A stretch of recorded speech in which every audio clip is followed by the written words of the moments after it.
Porodica je zapravo temelj svega, a ono što porodicu drži na okupu su deca.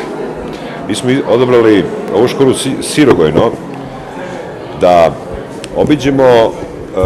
doneli smo donaciju, zapravo jedan simboličan praktično gest,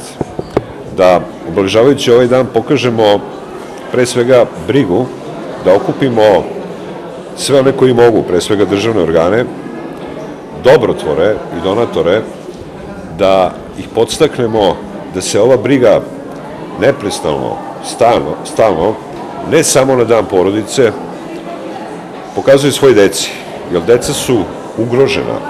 deca uopšte, deca generalno. Ona spadaju u najugroženiju kategoriju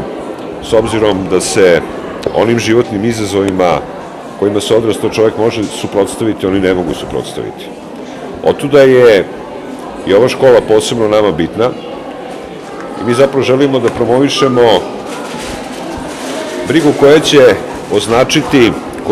koja će praktično svima u svesti staviti do znanja da se o deci uvek mora brinuti, ali isto tako ono što smo videli da deca jesu mali ljudi i da zapravo taj temelj porodice koji oni jesu, vezivno tkivo porodice, ne sme da ostane van brige.